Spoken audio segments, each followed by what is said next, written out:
자, 우리 어제 착하게 사는 것이 구원이 아니다, 교회 다니는 것이 구원이 아니다, 두 가지를 살펴봤습니다.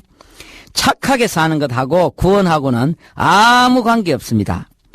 그것은 마치 그 비싼 물방울 다이아몬드 반지 낀 것하고 극장에 들어가는 것하고는 아무 관계 없는 것하고 같습니다. 또 비행장에 가서 비행기를 타야 미국 갈 수 있습니다. 역전에 가서 기차를 타야 서울까지 갑니다. 마찬가지로 교회 와서 예수 믿어야 천국 갈 수 있습니다.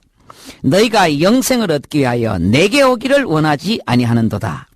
내게 오기를 해야 영생을 얻을 수가 있습니다. 예수 앞에 나오면 모든 죄 사하고, 예수 앞에 나와야 됩니다. 자, 오늘은 세 번째로 율법을 지켜서 구원받지 못한다 하는 것을 보십시다. 율법 지켜서는 구원받지 못합니다. 율법은 하나님이 만드신 법입니다. 제정자가 하나님입니다. 하나님이 만드신 법을 하나님보다 수준이 낮은 인간은 그것을 온전히 지키지를 못합니다. 온전히 지킬 수만 있으면 율법을 지켜서 구원받을 수가 있는데 인간은 하나님의 율법을 못 지킵니다. 그래서 율법으로서는 구원받지 못하는 것입니다. 예를 들어서 민법이나 상법이나 도로교통법, 이런 것들을 진돗개가 못 지킵니다. 진돗개가 어떻게 빨간불 파란불을 볼 수가 있겠습니까? 못 지킵니다. 왜 못 지킵니까? 그런 법들은 사람이 만든 법입니다. 제정자가 사람입니다. 사람이 만든 법은 사람 수준이라야 지킬 수가 있습니다. 사람보다 수준이 낮은 개는 못 지킵니다. 율법은 제정자가 하나님이시기 때문에 하나님 수준이 아니면은 못 지킵니다. 그러므로 천하인간에 사람으로서 율법을 온전히 지킬 수 있는 분은 한 분, 예수님밖에 없습니다. 어떻게 예수님은 지킬 수가 있습니까? 그분이 바로 하나님이시기 때문입니다. 내가 율법을 폐하러 온 것이 아니라 완성시키러 왔노라. 예수님이 하나님이시기 때문에 하나님이 만드신 하나님의 수준의 법을 완성시킬 수가 있는 것입니다. 갈라디아 2장 21절 말씀, 만일 의롭게 되는 것이 율법으로 말미암으면 그리스도께서 헛되이 죽으셨느니라. 율법으로서는 의롭게 될 수가 없다는 말입니다. 하나님이 구원의 방편으로 율법을 주신 것이 아니란 말씀입니다. 만약에 그렇다면은 그리스도의 죽음은 헛된 죽음이다, 이 말씀입니다. 만약에 인간이 애쓰고 힘써서 율법을 잘 지켜서 구원받을 수 있다면은 하나님이 세상을 이처럼 사랑하사 독생자를 안 주시고 큰 틀니 하나를 주셨을 것입니다. 이빨 잘 물고 힘내서 구원받으라, 이렇게 했을 것입니다. 만약에 인간이 열심히 노력하고 땀 흘려서 구원받을 수가 있다면은 하나님이 세상을 이처럼 사랑하사 큰 타올 하나를 주셨을 것입니다. 땀날 때마다 땀 잘 닦아서 구원받으라, 이렇게 했을 것입니다. 그러나 인간은 이빨 물어도 안 되고 땀 흘려도 안 되고 애쓰고 힘써도 안 되기 때문에 하나님께서 그걸 아시고 독생자를 주신 것입니다. 그럼 율법이 뭐냐? 구원에 이르게 하지 못하는 이 율법을 그럼 하나님은 왜 주셨나? 그것은 인간의 한계를 깨닫게 하기 위함입니다. 인간 스스로의 힘으로서는 인생 문제를 도저히 해결할 수 없다는 것을 깨닫고 포기하라고 주신 것이 율법입니다.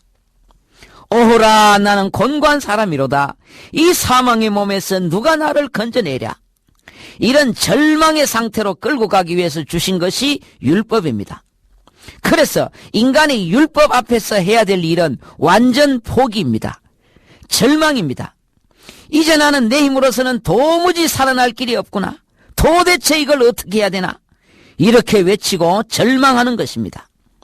그때 비로소 율법이 마지막 해답을 줍니다. 율법의 진가가 그때 나타납니다. 그래, 내 힘으로는 안 되지. 넌 이제 망했지. 그렇다면 이제 날 따라와라. 그래서 완전히 절망하고 완전히 벼랑 끝에 내몰린 사람을 끌고 가는 곳이 예수님 앞입니다. 예수 앞으로 끌고 갑니다. 그리고는 말합니다. 여기서 해결해라. 다른 방법은 없다. 너 혼자 해결해라. 그리고는 율법은 돌아가 버립니다. 이것이 바로 하나님께서 인생들에게 율법을 주신 목적입니다. 그래서 율법은 몽학선생이라. 몽학선생은 가이드란 말입니다. 가이드. 예수께로 인도해주는 가이드입니다. 그러므로 인생이 율법이 먼저 와야 예수를 찾습니다. 목마름이 와야 물을 찾잖아요. 먼저 율법 앞에 서서 내 인생이 망했다는 것이 눈에 보여야 그때 구세주 예수를 찾습니다. 그전에는 절대로 예수님 안 찾습니다. 이게 바로 인생들의 고든 목이고 인생들의 교만입니다. 그러므로 사람이 성공하고 출세하는 것은 고사하고 평범한 생활 가운데서도 예수 믿기 어렵습니다. 거의 불가능합니다. 인생이 2층 3층에 올라가서는 절대로 하나님 못 만납니다. 지하실에 완전히 떼기 쳐져야 그때 비로소 하나님 앞에 항복합니다. 이게 그 인생들의 공통점입니다. 탕자가 집 나가서 성공했더라면 절대로 아버지 집으로 안 돌아옵니다. 돌아올 이유가 없지. 실패가 축복이었습니다. 사람이 영적으로 볼 때 실패가 정말 축복입니다. 이 망하는 복을 받아야 됩니다. 이 축복받은 자가 영혼이 살아날 수 있는 기회가 주어지는 것입니다. 중요한 것은 이 땅이 아니고 내세이기 때문에 하나님께서 이렇게 망하는 율법을 인생들에게 주신 것입니다. 그럼 예수 믿고 구원받은 우리는 이제 율법이 필요 없지 않은가? 그렇지 않습니다. 구원은 율법으로는 못 받습니다. 오직 믿음입니다. 그러나 하나님의 축복과 상급은 율법을 행함으로 받습니다. 성도는 이제 구원받기 위해서 율법을 지키는 것이 아니라 이미 예수 믿고 구원받았기 때문에 다 지키지는 못하지만은 힘 잘하는 데까지 기뻐하며 그 율법을 주야로 묵상하는 것입니다. 율법을 안 지킨다고 구원을 빼앗기는 것은 아닙니다. 축복과 상급을 잃어버리는 것입니다. 복 있는 사람은 여호와의 율법을 즐거워하며 그 율법을 주야로 묵상하는 자로다. 구원받은 성도에게 율법은 구원의 조건이 아니라 축복의 조건이라는 말씀입니다. 고등학교 학생들에게 영어 수학이 얼마나 어렵습니까? 서울대학교에 들어가기 위해서는 축자사자 영어 수학 공부해야 됩니다. 공부 안 하면은 못 들어갑니다. 그럼 서울대학교에 입학하고 나면은 영어 공부는 끝나는가? 그게 아니잖아요. 기뻐하며 감사하며 서울대학교의 명예를 위해서 더 열심히 공부합니다. 율법도 그렇다는 말입니다. 구원받기 전에는 예수께로 인도 안 받는 가이드로 주어졌습니다. 그러나 구원받은 후에는 축복의 도구로 주어집니다. 그러나 율법을 지켜서 구원받지는 못합니다. 착각이다 하는 것입니다. 그 다음 네 번째로 세례받는 것이 구원이 아닙니다. 세례받아서 구원받지 못합니다. 고린도전서 1장 17절 말씀에 그리스도께서 나를 보내심은 세례를 주려 함이 아니요 오직 복음을 전케 하려 하심이니. 이 말씀은 세례는 복음이 아니라는 말씀입니다. 세례받았다고 그게 구원이 아니라는 말씀입니다. 마가복음 16장 16절 말씀에 믿고 세례를 받는 사람은 구원을 얻을 것이요. 믿음이 먼저 나옵니다. 믿고 세례를 받는 사람은 구원을 얻을 것이요. 우리는 세례를 받아야 합니다. 그러나 그게 구원의 조건은 아니라는 말입니다. 십자가의 한편 강도를 보십시오. 마지막 죽어가는 마당에서 예수님께 신앙을 고백하자 즉석에서 낙원을 보장받습니다. 마음으로 믿어 의에 이르고 입으로 고백한 즉 구원에 이르느니라. 만약에 세례가 구원의 조건이었다면 그 절박한 상황에서 예수님이 뭐라고 말씀하셨겠습니까? 야! 거기 아무도 없냐? 숨 넘어가기 전에 빨리 바가지 물 떠봐라. 이렇겠지요. 그러나 예수님은 아무 조건 없이 마음으로 믿고 입으로 고백한 그 믿음을 받아주셨습니다. 다음으로 구원의 착각, 깨달았다 하는 것이 있습니다. 구원의 착각으로 깨달았다 하는 겁니다. 깨달았다 하는 것은 이제 내가 알았다, 공부했다, 머릿속에 다 들어있다 하는 것입니다. 이것이 구원파, 이단인 구원파의 전형적인 논리입니다. 깨달았다는 겁니다. 특별히 지식적이고 논리적인 학생들이 여기에 많이 걸려듭니다. 신앙이라는 것은 머리가 아닙니다. 지식이 아닙니다. 잘 들으십시오. 구원에 관한 진리를 머리로 다 알고도 지옥 갑니다. 구원 교리를 휑하게 머리로 다 알고도 지옥 가요. 신앙은 머리가 아니라 가슴입니다.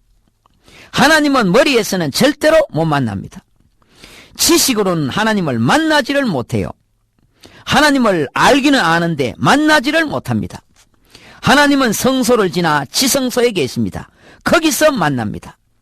인간에게 지성소가 어디입니까? 머리가 아닙니다. 가슴입니다. 내가 문 밖에 서서 두드리노니 문이 어디 있습니까? 머리에는 문이 없어요. 마음에 있습니다. 마음문입니다. 나의 맘에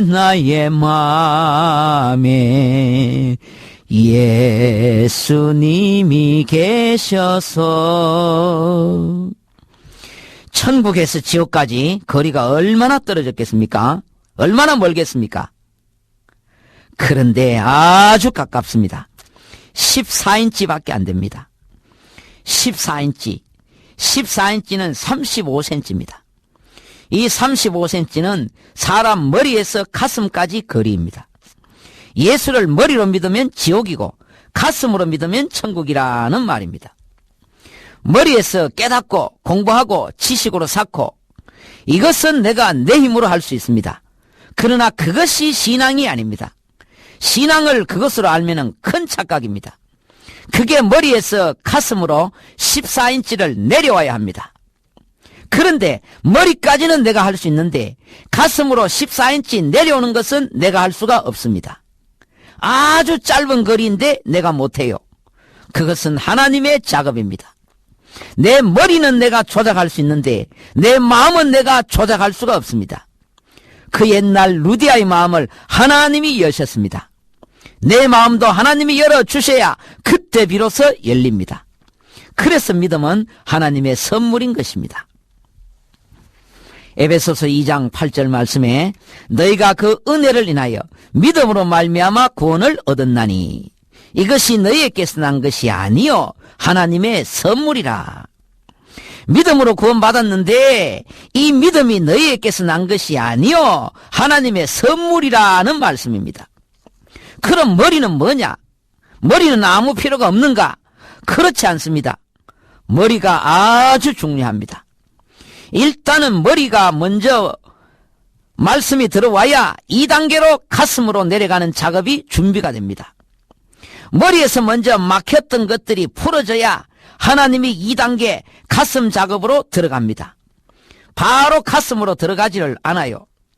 그래서 나이가 어리면 어릴수록 머리가 빨리 풀어지고 가슴으로 쉽게 내려갑니다. 하나님 작업이 얼마나 쉬운지가 모릅니다. 그래서 어린이 사역이 그렇게도 중요한 것입니다.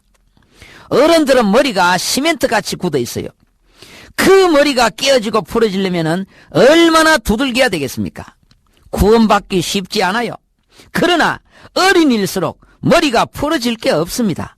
머리에 아무것도 없기 때문에 비판 능력이 없습니다. 그냥 건드리면 바로 가슴으로 내려갑니다. 그러니까 복음은 아주 어릴 때, 판단력이 아직 없을 때, 이것저것 따지는 능력이 아직 없을 때, 멍할 때, 그때 머릿속에 복음이 먼저 들어가야 하는 것입니다. 판단력이 없기 때문에 바로 가슴으로 내려가 버립니다. 하나님이 작업하시기가 얼마나 쉽겠습니까? 씨 뿌리는 비유에 가시가 씨를 막아버리잖아요. 왜 그렇습니까? 씨가 들어오기 전에 가시가 먼저 들어갔기 때문입니다. 가시가 터줏대감짓 하는 겁니다. 그러니까 어릴 때 뭐가 가장 먼저 들어오느냐 하는 것이 그렇게도 중요한 것입니다. 자, 오늘은 구원이 아닌 것 3가지를 말씀드렸습니다. 율법을 지켜서 구원받지 못합니다. 왜 그렇습니까? 하나님이 만드신 율법을 인간은 온전히 다 지키지 못하기 때문입니다. 그 다음에 세례가 구원의 조건이 아닙니다. 세례는 복음이 아닙니다. 3번째로 깨달은 것이 구원이 아닙니다. 머리신앙과 가슴신앙. 머리신앙은 눈만 말똥말똥하고 도무지 감격이 없습니다. 그러나 가슴 신앙은 항상 눈물 신앙입니다.